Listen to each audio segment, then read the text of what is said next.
Guys మీకు తెలియని ఒక ఫ్యాక్ట్ చెప్పనా?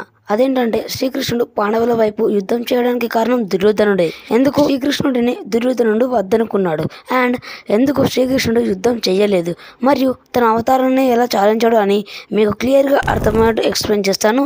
Don't miss this video guys. ఇప్పుడు నేను చెప్పబోయే విషయాలు ఒకదానికి ఒకటి ఇంటర్లింక్ అయ్యి ఉంటాయి, అందుకే స్కిప్ చేయకండి. సో ఫస్ట్లీ మనం ఈ సంఘటన ద్వారా ఎవరు శ్రీకృష్ణుడిని ఎంపిక చేసుకున్నారు, దుర్యోధనుడు ఎందుకు శ్రీకృష్ణుడిని తీసుకోలేదని చూద్దాం.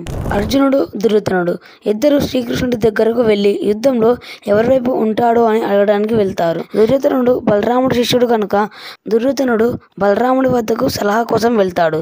బలరాముడు దుర్యోధనుడితో, దుర్యోధన, శ్రీకృష్ణుడి వద్దకు ఎవరైతే ముందు చేరుకుని తనని ఆశ్రయిస్తారో వారికే ముందు కృష్ణుడు సాయం చేస్తాడు అని స్పష్టం చేస్తాడు. చిన్న హింట్ కూడా ఇస్తాడు, అదేంటంటే కృష్ణుడు ఎవరి వైపు ఉంటాడో వారిదే విజయం అని. సో తర్వాత అర్జునుడు దుర్యోధనుడు ఇద్దరు కలిసి శ్రీకృష్ణుడి పక్షానికి వెళ్తాడు. అయితే దుర్యోధనుడు ముందు వచ్చి శ్రీకృష్ణుడి వెనుక కూర్చుంటాడు.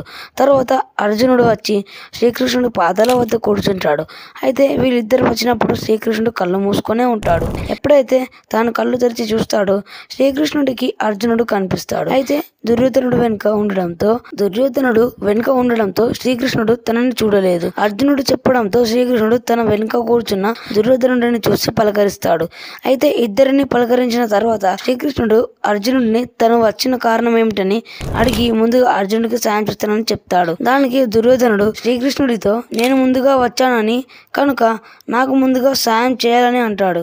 బలరాముడు చెప్పిన దాన్ని శ్రీకృష్ణుడితో చెప్తాడు. శ్రీకృష్ణుడు ఇలా అంటాడు, బహుశా అగ్రజులు మీకు మరోలా చెప్పి ఉంటారు దుర్యోధన, నేను కేవలం ముందుగా నా పక్షమునకు ఎవరైతే వచ్చి ఉంటారో ముందుగా వారికి సహాయం చేస్తానని చెప్పాను.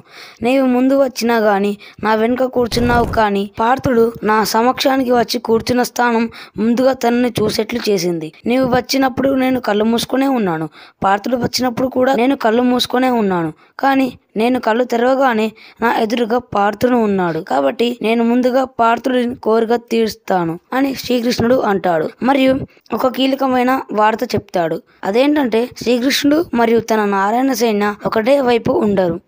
నేను నా సైన్యం ఈ యుద్ధంలో శత్రువులుగా ఉండి యుద్ధం చేస్తాం అని అంటాడు. దానికి దుర్యోధనుడు ఇలా అంటాడు, మాధవ, మీ యొక్క అక్షోహిణి నారాయణ సైన్యం ఎంత గొప్పదైనా మీ సామర్థ్యం అంతకన్నా ఎక్కువ, కాబట్టి మీకు ఎవరి పక్షాన ఉంటే వారిదే విజయం అని అంటాడు. దానికి కృష్ణుడు సమాధానంగా, నేను ఈ యుద్ధంలో శస్త్రాన్ని చేపట్టను, నిశస్త్రుడిగా ఉంటాను, ఎందుకంటే నేను యుద్ధం చేస్తే మొత్తం వినాశనమే. నా సుదర్శన చక్రం ఈ లోకంలోని శక్తివంతమైన అస్త్రం. కేవలం మహేంద్రుడి త్రిశూలం, ఇంద్రుడి వజ్రాయుధమే దీనికి సరితూగుతాయి. నా సుదర్శన చక్రం రణభూమిపై అందరినీ చంపేస్తుంది, మంచివారిని చెడ్డవారిని. కాబట్టి యుద్ధం జరగకున్నా ఒకటే, అందుకని నేను యుద్ధం చేయను. ఇక ఒక అక్షోహిణి దివ్య నారాయణుడు సైన్యం, మరోవైపు స్వయంగా నేనే, ఎంపిక మీదే అని అంటాడు. దానికి అర్జునుడు, నేను విజయకాంక్షతో రాలేదు, నాకు కేవలం మీరు ఉంటే చాలు, మిమ్మల్ని కేవలం ప్రార్థించగలనని అంటాడు. దుర్యోధనుడు నారాయణ సైన్యాన్ని చూస్ చేసుకుంటాడు. యాక్చువల్ గా తాను చూస్ చేసుకోవాలనుకున్నది నారాయణ సైన్యాన్ని. ఇక శ్రీకృష్ణుడు వారితో, మీకు కావాలనుకున్నది మీకు దక్కింది, ఇక తేలాల్సింది యుద్ధంలో ఏం జరగబోతుందని అని అంటాడు. గైస్, ఇలా దుర్యోధనుడు శ్రీకృష్ణుడిని కాకుండా తన నారాయణుడి సేనను ఎంచుకుంటాడు. సో శ్రీకృష్ణుడు ఎందుకు యుద్ధం చేయలేదని కూడా మీకు అర్థమయ్యే ఉంటుందనుకుంటున్నాను. మరి శ్రీకృష్ణుడు అవతారాన్ని ఎలా సాధించాడంటే, ద్వారకా నగరం మునిగిపోయిన తర్వాత అడవిలో ఒక వేటగాడి బాణం తన బొటన వేలికి తాకి చనిపోయాడు. మరి ద్వారక ఎలా మునిగిపోయింది, శ్రీకృష్ణుడి వంశం ఎలా నాశనమైంది అని తెలుసుకోవాలంటే ఈ వీడియోని చూడండి, ఛానల్లో ఉంటుంది. ఈ వీడియో నచ్చితేనే లైక్ చేయండి. ఇలాంటి మరిన్ని మైథాలజీ వీడియోస్ కోసం మన ఛానల్ని సబ్స్క్రైబ్ చేయండి అండ్ బెల్ ఐకాన్ని ఆల్ ఆప్షన్లో సెట్ చేసుకోండి.